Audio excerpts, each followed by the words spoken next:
The power of yet.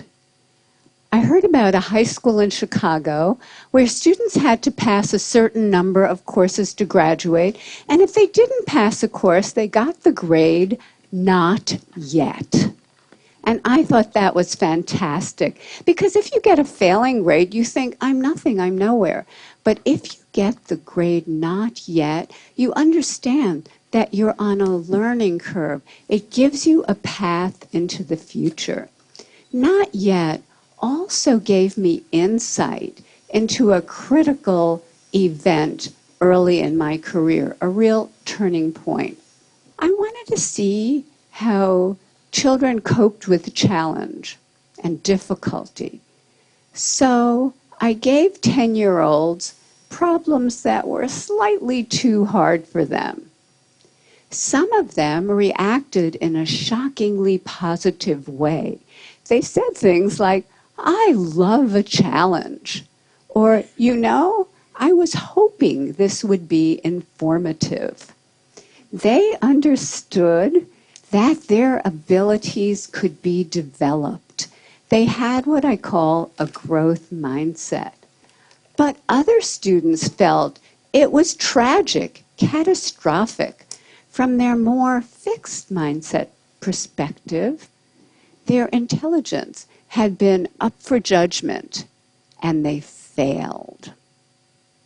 Instead of luxuriating in the power of yet, they were gripped in the tyranny of now. So what do they do next? I'll tell you what they do next. In one study, they told us they would probably cheat the next time instead of studying more if they failed a test. In another study, after a failure, they looked for someone who did worse than they did so they could feel really good about themselves. And in study after study, they have run from difficulty. Scientists measured the electrical activity from the brain as students confronted an error. On the left, you see the fixed mindset students. There's hardly any activity. They run from the error. They don't engage with it. But on the right, you have the students with the growth mindset, the idea that abilities can be developed. They engage deeply. Their brain is on fire with yet. They engage deeply. They process the error. They learn from it, and they correct it. How are we raising our children? Are we raising them for now instead of yet? Are we raising kids who are obsessed with getting A's? Are we raising kids who don't know how to dream big dreams? Their biggest goal is getting the next A or the next test score? And are they carrying this need for constant validation with them into their future lives? Maybe because employers are coming to me and saying, we have already raised a generation of young workers who can't get through the day without an award.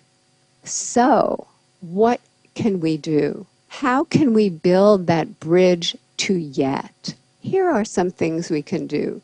First of all, we can praise wisely, not praising intelligence or talent. That has failed. Don't do that anymore, but praising the process that kids engage in. Their effort, their strategies, their focus, their perseverance, their improvement. This process praise creates kids who are hardy and resilient. There are other ways to reward yet. We recently teamed up with game scientists from the University of Washington to create a new online math game that rewarded yet. In this game, students were rewarded for effort, strategy, and progress. The usual math game rewards you for getting answers right now, but this game rewarded process. And we got more effort, more strategies, more engagement over longer periods of time, and more perseverance when they hit really, really hard problems.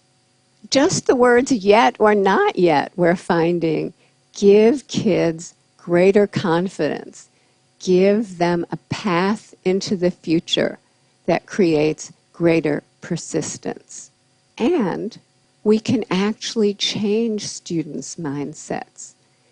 In one study, we taught them that every time they push out of their comfort zone to learn something new and difficult, the neurons in their brain can form new, stronger connections, and over time, they can get smarter.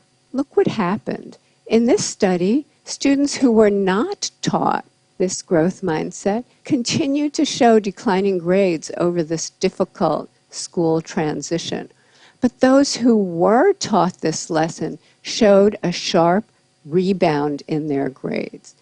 We have shown this now, this kind of improvement, with thousands and thousands of kids, especially struggling students. So let's talk about equality. In our country, there are groups of students who chronically underperform. For example, children in inner cities or children on Native American reservations. And they've done so poorly for so long that many people think it's inevitable. But when educators create growth mindset classrooms steeped in yet, equality happens. And here are just a few examples. In 1 year, a kindergarten class in Harlem, New York, scored in the 95th percentile on the National Achievement Test. Many of those kids could not hold a pencil when they arrived at school. In 1 year, fourth grade students in the South Bronx, way behind, became the #1 fourth grade class in the state of New York on the state math test. In a year to a year and a half, Native American students in a school on a reservation went from the bottom of their district to the top. And that district included affluent sections of Seattle. So the Native kids outdid the Microsoft kids. This happened because the meaning of effort and difficulty were transformed. Before, effort and difficulty made them feel dumb, made them feel like giving up. But now, effort and difficulty, that's when their neurons are making new connections, stronger connections. That's when they're getting smarter. I received a letter recently from a 13-year-old boy.